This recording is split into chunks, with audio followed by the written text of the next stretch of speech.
Ignore करते हुए नजर आए। देखिए, कांग्रेस पार्टी को साफ करना चाहिए था। मेरा मानना यह है कि अगर आपको सीट नहीं देनी थी तो समाजवादियों से बात नहीं करनी चाहिए थी। आपको पहला ही कदम ये उठा लेना चाहिए था कि आप अपना संगठन और अपनी पार्टी के हिसाब से लड़िए, और जो सहयोग चाहते वो बता देते तो शायद समाजवादी पार्टी सहयोग करती और खड़ी रहती।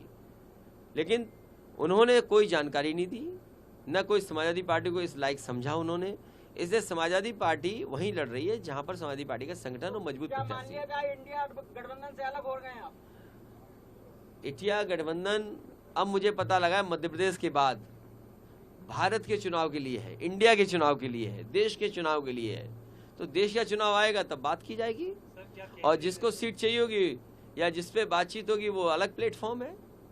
लेकिन ये सवाल ये है, क्रेडिबिलिटी का है, कि अगर कांग्रेस इसी तरह का व्यवहार करेगी तो कौन उनके साथ खड़ा होगा। इसलिए मैं कोई राय सुझाव नहीं दे रहा हूँ कांग्रेस पार्टी को, लेकिन देश के सामने बड़ी चुनौती है। बीजेपी बड़ी पार्टी है, बीजेपी बहुत ऑर्गेनाइज्ड दल है, इसलिए उसके मुकाबले के लिए कोई भी कंफ्यूजन किसी दल के अंदर नहीं होना चाहिए। अगर कंफ्यूजन के साथ आप चुनाव लड़ोगे बीजेपी से तो आप कामयाब नहीं होगे। कांग्रेस के बड़े नेताओं से बात करेंगे क्या आप इस संबंध में? अब हम तो किसी से बात नहीं कर रहे हैं, हम तो आपसे बात करेंगे। सर, क्या यही वजह है कि कांग्रेस का हर आदमी अब आलोचना कर रहा है, चाहे तेलंगाना हो वहाँ पे भी लोग विरोध कर रहे हैं, और सभी लोग अब कांग्रेस का खुल के विरोध कर। तेलंगाना में भी अभी देखा गया, असदुद्दीन ओवैसी ने भी सबने कहा कि बी पार्टी बता दिया है बीजेपी को।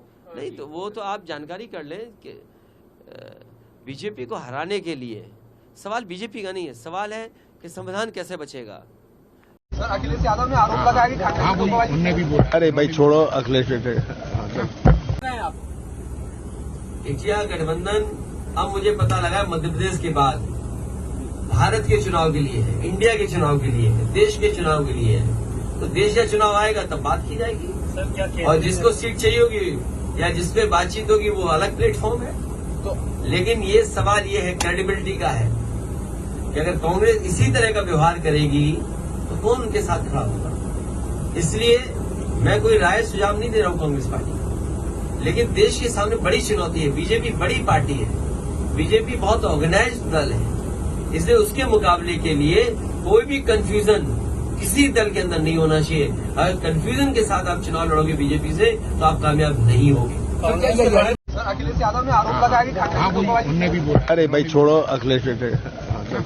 Stay with the Times of India for news breaks, analysis, interviews and events. We bring you stories from your neighborhood and from across the globe as well. Subscribe to our YouTube channel. Hit the like button and press the bell icon so you don't miss any of our videos.